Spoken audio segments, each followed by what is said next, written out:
여기 물리학의 법칙을 거스른 사람들이 있습니다.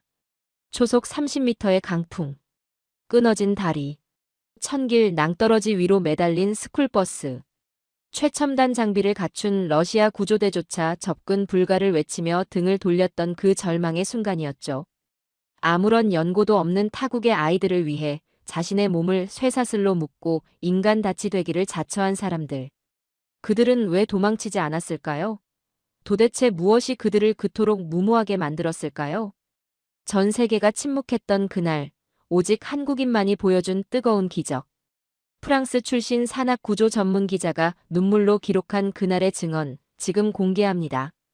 잠깐 영상 시작 전에 좋아요와 구독 한 번씩만 눌러주시면 정말 감사하겠습니다. 저는 장 피에르입니다. 프랑스 출신의 산악구조 전문 저널리스트죠. 올해로 51가 됐고 지난 25년간 전 세계의 재난 현장을 카메라에 담아왔습니다.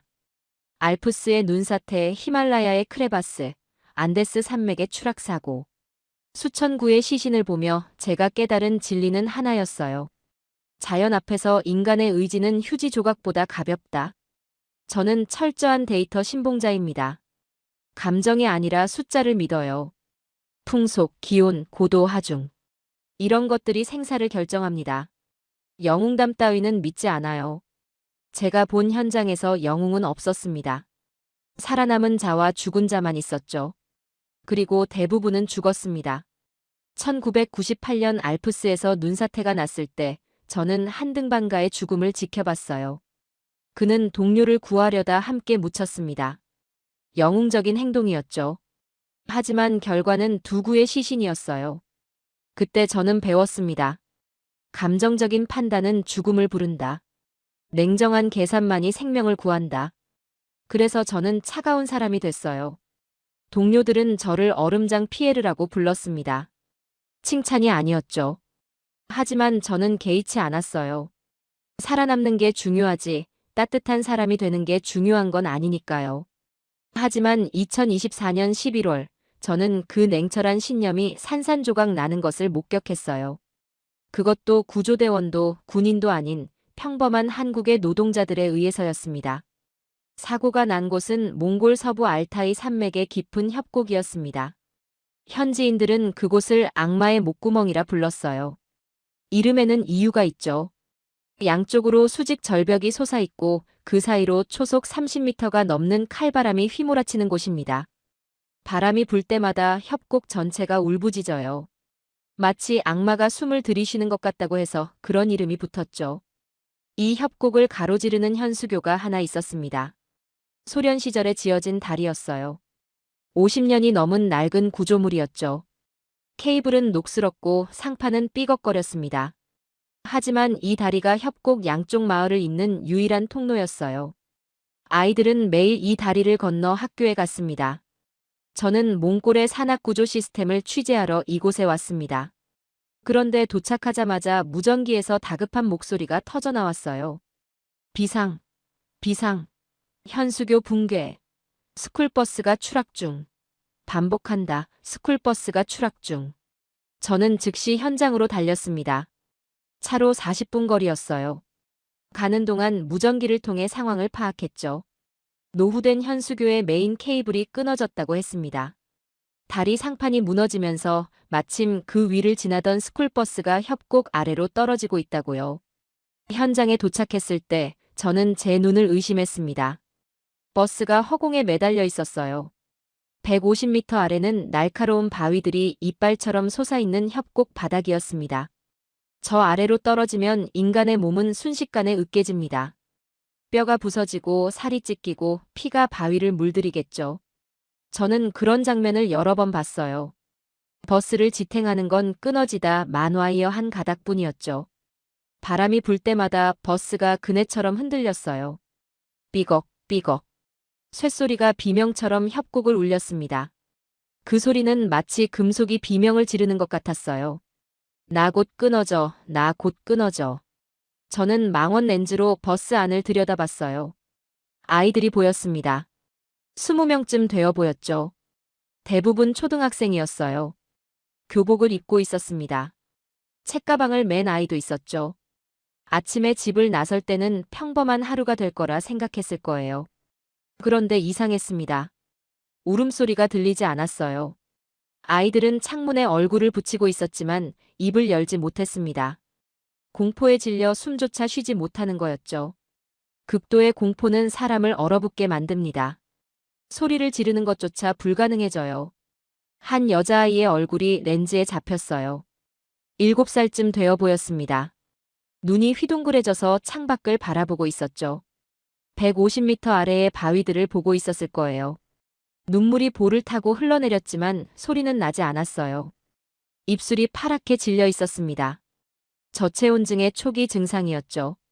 영하 15도의 바람이 버스 틈새로 파고들고 있었으니까요. 저는 카메라를 들고 있었지만 마음속으로는 이미 사망 기사를 쓰고 있었어요. 몽골 알타이 산맥에서 스쿨버스 추락 사고 발생. 탑승 아동 20여 명 전원 사망. 구조대 접근 불가로 인해 속수무책. 이건 신이 와도 못 살립니다. 150m 허공에 와이어 하나로 매달린 5톤짜리 버스. 초속 30m의 바람. 기온 영하 15도. 해가 지기까지 2시간. 해가 지면 기온은 영하 30도까지 떨어집니다. 아이들은 동사하겠죠. 어떤 구조 매뉴얼에도 이런 상황에 대한 해답은 없어요. 그런데 현장에는 두 무리의 외국인들이 있었습니다. 한쪽은 러시아 구조대였어요. 최신형 Mi-8 헬기를 타고 온 정예 부대였죠. 붉은색 유니폼에 첨단 장비를 갖춘 그들은 프로 중의 프로였어요. 열화상 카메라, 레펠 장비, 유압 절단기. 수천만 원짜리 장비들이 헬기 옆에 늘어서 있었습니다. 몽골 정부가 긴급 요청해서 국경을 넘어온 팀이었죠. 저도 알프스에서 몇 번 함께 일한 적이 있는 팀이었어요.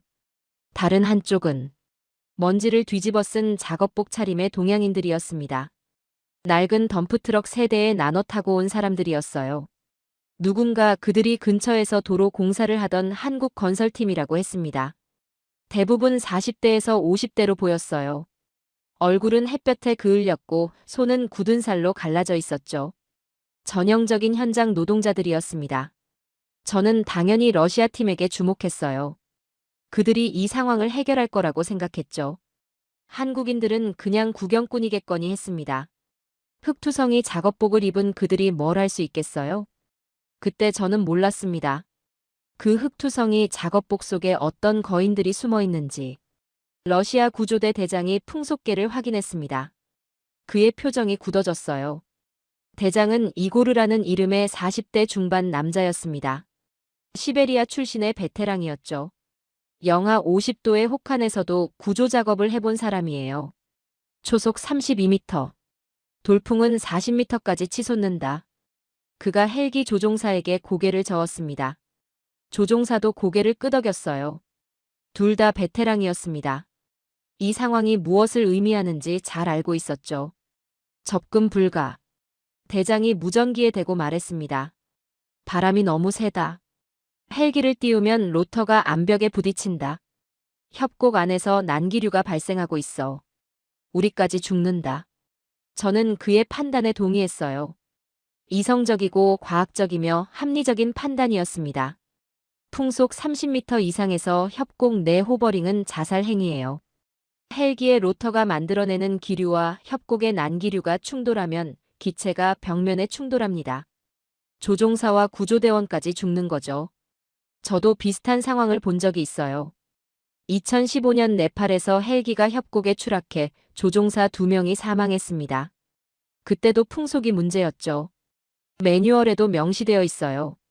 풍속 25m 이상 시 항공 구조 불가. 그들은 규정을 따르고 있었습니다. 이고르 대장이 철수 명령을 내렸어요. 구조대원들이 장비를 정리하기 시작했습니다. 열화상 카메라를 케이스에 넣고 레펠 로프를 감았죠. 수천만 원짜리 장비들이 다시 헬기 안으로 들어갔습니다. 저는 버스 쪽을 바라봤어요. 아이들이 유리창을 두드리고 있었습니다. 입모양으로 무언가를 외치고 있었죠. 살려주세요. 소리는 바람에 묻혀 들리지 않았지만 입술의 움직임은 읽을 수 있었어요. 작은 손바닥이 유리창에 찍혔습니다. 손바닥 자국이 김이 서려 하얗게 남았어요.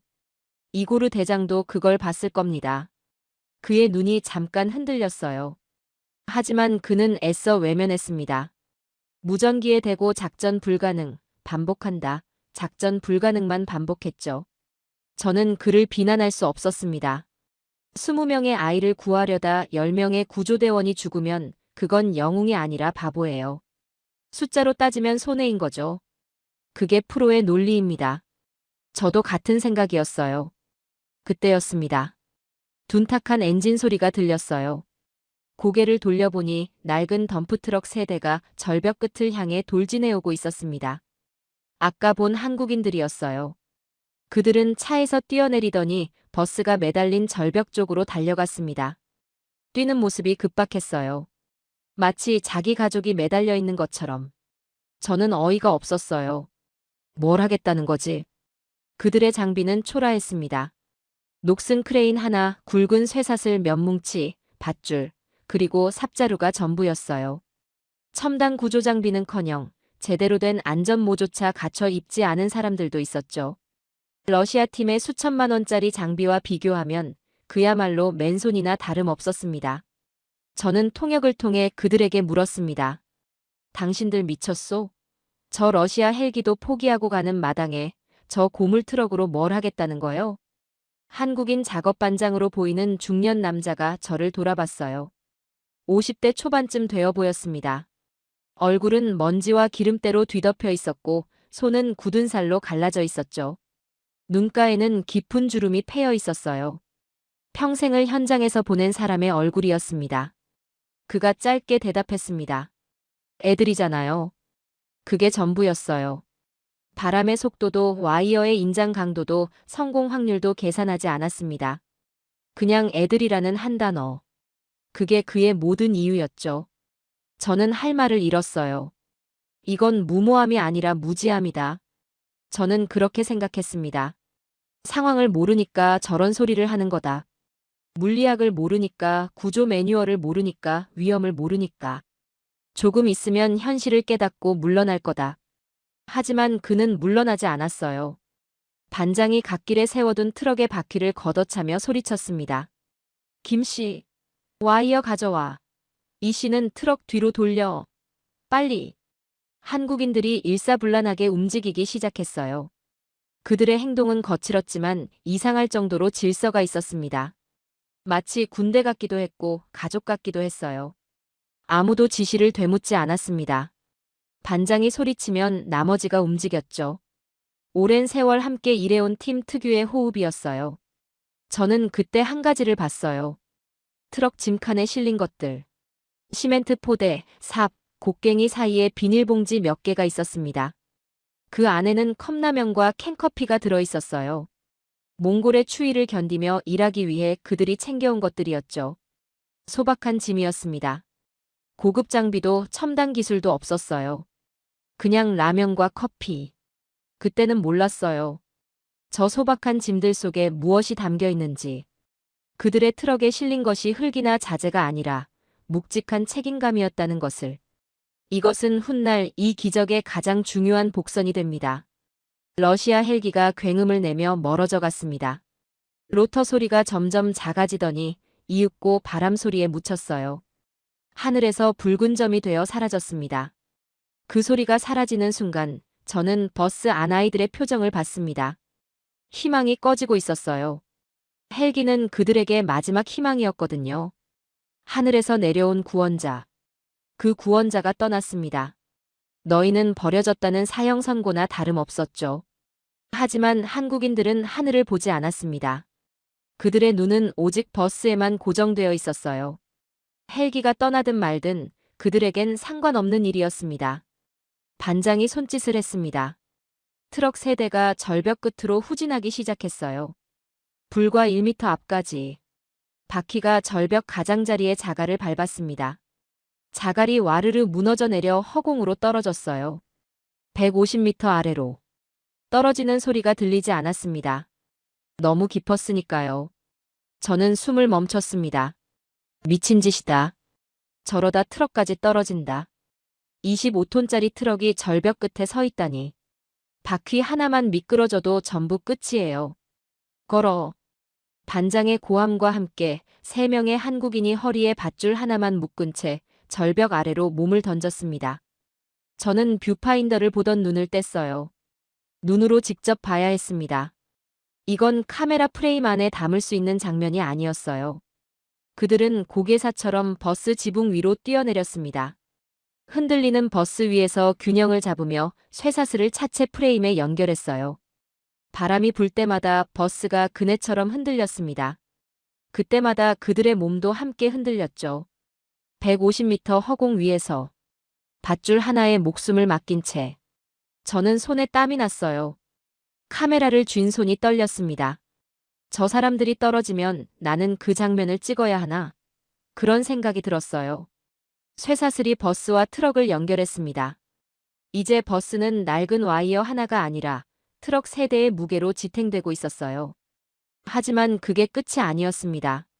바람이 불 때마다 버스가 흔들렸고 그때마다 절벽 위의 트럭도 덩달아 휘청거렸어요. 25톤짜리 덤프트럭이 들썩일 정도의 무게였습니다. 5톤 버스에 20명의 아이들, 거기에 강풍의 압력까지 더해진 거죠. 스톱. 텐션 유지해. 무전기 너머로 다급한 목소리가 들렸습니다. 트럭 운전사들은 브레이크를 밟은 발에 경련이 일도록 힘을 주고 있었어요. 발이 떨리고 있었습니다. 하지만 떼지 않았어요. 발을 떼는 순간 모든 게 끝이니까요. 그 다음이 진짜 놀라운 장면이었습니다. 아이들을 어떻게 끌어올릴 것인가. 사다리 차는 바람 때문에 펼칠 수 없었어요. 윈치는 너무 느렸죠. 한 명씩 끌어올리다가는 날이 저물고 기온이 더 떨어지면 아이들이 저체온증으로 죽습니다. 시간이 없었어요. 그때 한국인들이 한 행동은 제 상식을 박살냈어요.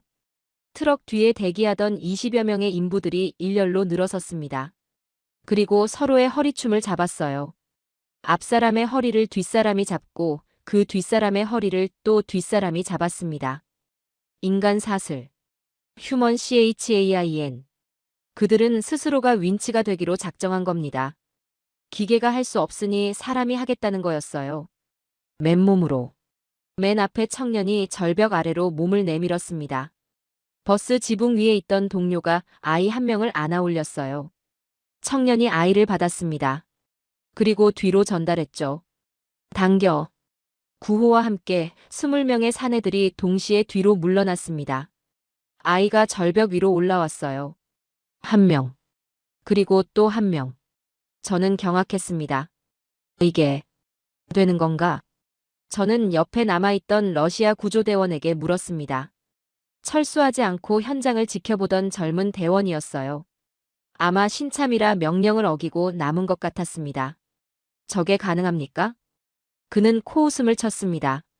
물리학적으로 불가능해요. 버스 무게가 5톤입니다. 거기에 아이들 20명이면 추가로 500kg. 강풍이 불 때마다 충격 하중이 발생해요.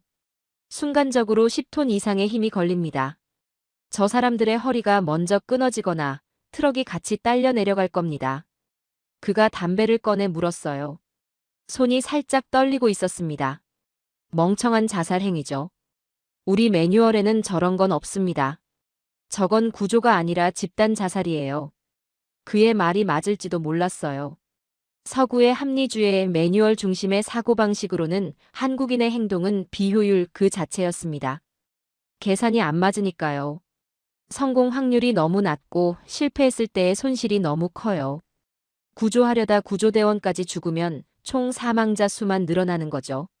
하지만 한국인들은 계산하지 않았습니다. 그냥 움직였어요. 머리가 아니라 몸으로. 그때였습니다. 텅. 버스를 잡고 있던 메인 와이어 하나가 끊어졌어요.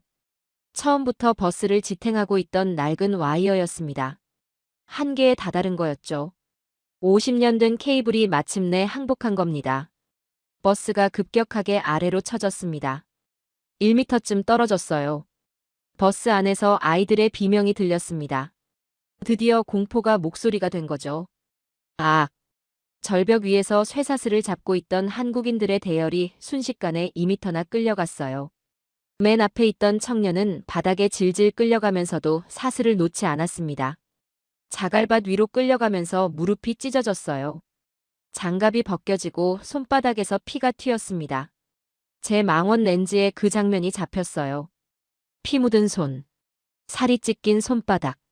하지만 여전히 쇠사슬을 움켜쥔 손. 손가락 마디마디에 힘이 들어가 하얗게 질려 있었습니다. 러시아 대원이 소리쳤습니다. 나 놓고 트럭이라도 살려. 지금 놓지 않으면 관성에 의해 트럭까지 절벽으로 추락해. 다 죽는다고. 합리적인 조언이었어요. 물리학적으로 맞는 말이었습니다. 지금 놓으면 버스와 아이들 20명이 죽지만 놓지 않으면 트럭 운전사 3명과 인간 사슬 20명까지 죽습니다. 총 43명. 숫자로 따지면 놓는 게 맞아요. 손해를 최소화하는 거죠. 하지만 한국인 반장은 피 섞인 침을 뱉으며 소리쳤습니다. 개소리 마. 트럭 바퀴에 돌 괴어. 죽어도 안 놓는다. 그의 목소리는 갈라져 있었어요. 하지만 흔들림이 없었습니다. 그들은 악마와 줄다리기를 하고 있었어요. 150m 허공과 중력과 바람과 물리 법칙 전체를 상대로 싸우고 있었습니다. 저는 그때 깨달았어요. 그들의 매뉴얼에는 포기라는 단어가 없구나. 인쇄되어 있지 않구나. 아니, 애초에 매뉴얼 같은 건 없는 거구나. 그들은 그냥 본능으로 움직이고 있었어요. 상황은 최악으로 치달았습니다. 해가 기울기 시작했어요. 하늘이 주황색에서 보라색으로 변하고 있었습니다. 기온이 영하 20도로 떨어졌어요. 바람은 더 거세졌습니다. 아이들을 한 명씩 끌어올리는 속도는 너무 느렸어요. 버스에 남은 아이는 아직 10명. 한국인들의 체력은 한계에 다다랐습니다. 그들은 이미 2시간 넘게 버티고 있었어요. 맨 앞에서 쇠사슬을 몸에 감고 버티던 반장의 얼굴은 보라색으로 변해 있었어요. 혈관이 터질 듯 부풀어 올랐습니다. 힘을 주느라 눈에 실핏줄이 터져 눈 전체가 빨갛게 물들어 있었죠. 입에서는 거친 숨이 연기처럼 뿜어져 나왔어요. 그때 삐걱거리는 소리가 들렸어요. 트럭의 지지대가 휘어지기 시작했습니다. 기계가 비명을 지르고 있었어요. 금속이 한계에 다다른 소리. 트럭의 프레임이 휘어지고 있었습니다. 25톤짜리 강철 덩어리도 버티지 못하는 하중을 사람이 버티고 있었어요. 저는 카메라를 내려놓고 그들에게 달려가고 싶었습니다. 하지만 제가 할 수 있는 건 없었어요. 저는 기자일 뿐이니까요. 기록하는 게 제 일이지 구조하는 게 제 일이 아니니까. 하지만 그 순간 저는 제 직업이 부끄러웠습니다. 그때 반장이 뒤를 보며 고함을 질렀습니다. 야, 노래 불러. 저는 제 귀를 의심했어요. 이 상황에 노래라니? 사람이 죽어가는 상황에 군가한다. 악으로 깡으로 버텨. 하나, 둘, 셋, 넷. 갑자기 협곡에 한국 남자들의 거친 노랫소리가 울려 퍼졌습니다. 음정은 엉망이었어요. 목소리는 갈라졌죠. 하지만 그 소리는 초속 30m의 바람 소리를 뚫었습니다. 사나이로 태어나서 할 일도 많다만 저는 그 노래를 몰랐어요. 나중에 알았죠. 한국 군대에서 부르는 노래라고요. 병사들이 힘들 때 부르는 노래. 그들은 노래를 부르며 템포를 맞췄어요. 으라차차. 한 번 당길 때마다 아이가 한 명씩 올라왔습니다. 노래 한 소절에 아이 한 명. 기괴한 리듬이었어요. 기괴하고도 숭고한 장면이었어요. 피투성이 손으로 쇠사슬을 잡고 터질 듯한 혈관을 부풀리며 군가를 부르는 사내들. 저는 25년간 재난 현장을 다녔지만 이런 장면은 본 적이 없었습니다. 어떤 매뉴얼에도 없는 장면이었어요. 옆에 있던 러시아 대원의 입이 벌어졌어요. 담배가 입에서 떨어졌습니다. 미친. 저 사람들은 고통을 못 느끼나? 아니요. 그들은 고통을 느끼고 있었습니다. 그들의 얼굴을 보면 알 수 있었어요. 이를 악물고 눈을 질끈 감고 고통을 삼키고 있었죠. 다만 그 고통보다 아이들의 생명을 더 무겁게 느낄 뿐이었어요. 마지막 아이가 올라왔습니다. 19번째 아이. 하지만 버스 안에는 아직 한 명이 남아 있었어요. 아이가 아니었습니다. 한국인 구조대원 한 명이었죠. 김 씨라고 불리던 30대 초반의 청년이었어요. 그는 아이들을 먼저 올려보내고 자신은 마지막까지 버스 안에 남아 있었습니다. 버스는 거의 수직으로 기울어 있었어요. 이제 진짜 시간이 없었습니다. 와이어가 끊어지기 직전이었죠. 삐걱거리는 소리가 끊이지 않았어요. 빨리 올라와. 위에서 고함이 들렸어요. 하지만 마지막 아이를 들어올리는 순간 버스의 바닥이 뜯겨 나갔습니다. 금속 피로가 한계에 다다른 거예요.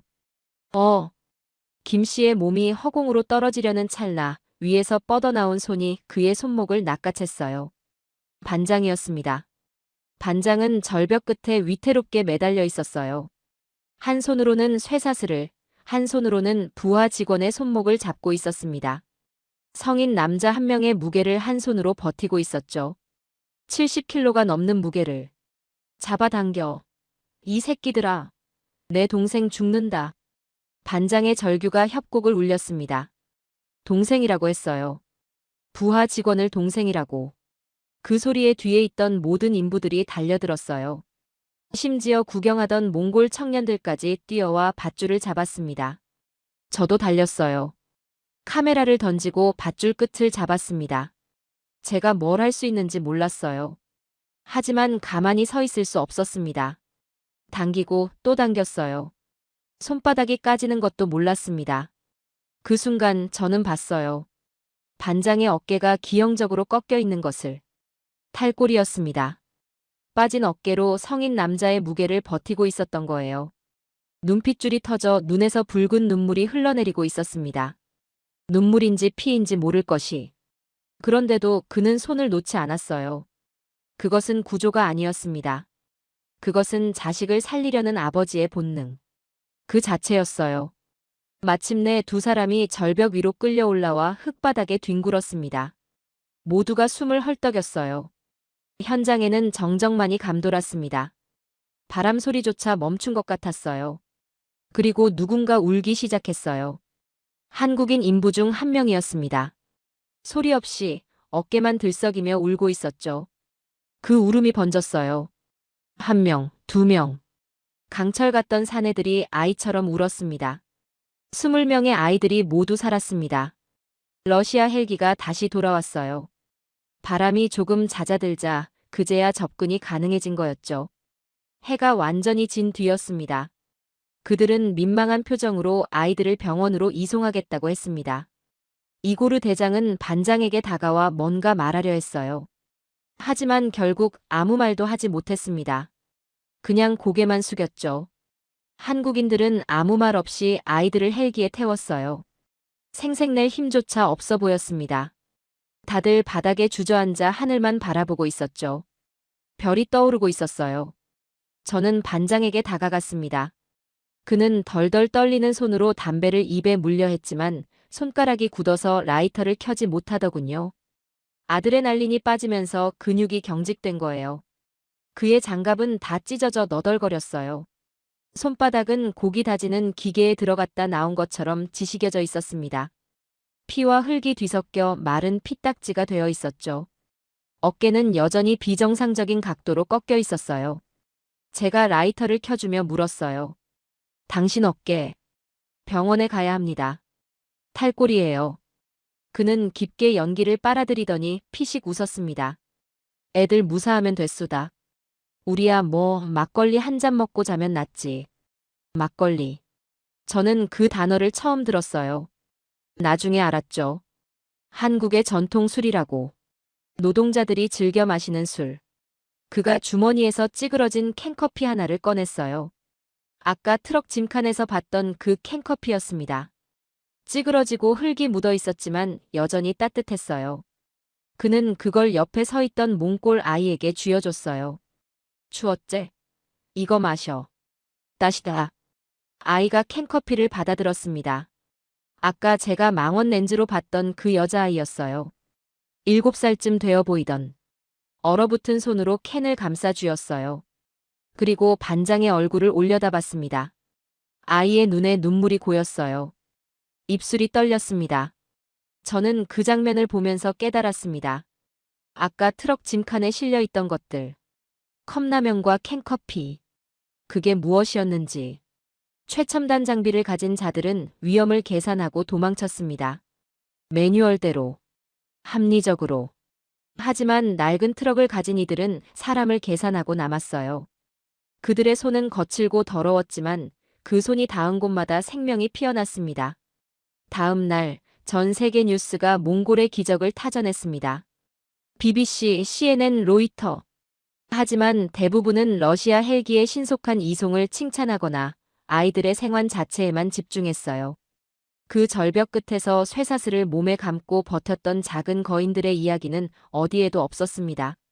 한국 건설팀은 이미 현장을 떠난 뒤였어요. 다음 공사 현장으로 간 거죠. 인터뷰도 거부했습니다. 일해야 한다는 말만 남기고. 그래서 저는 이 글을 씁니다. 제가 본 것을 증언하기 위해서요. 저는 문명이 기술의 발전으로 이루어진다고 믿었습니다. 더 좋은 장비, 더 정교한 매뉴얼, 더 효율적인 시스템. 그게 인류를 구한다고 생각했죠. 25년간 그렇게 믿어왔어요. 하지만 알타이의 절벽에서 저는 진짜 문명을 봤어요. 타인의 아이를 위해 내 팔이 뽑혀나가는 고통을 감내하는 것. 계산기를 던지고 불길 속으로 뛰어드는 것. 그것이 한국인들이 보여준 품격이었습니다. 저는 25년 기자 생활을 하며 처음으로 기사 제목을 팩트가 아닌 감정으로 적어보냈어요. 강철은 부러지지만 한국인은 부러지지 않는다. 편집장은 너무 감성적이라고 했습니다.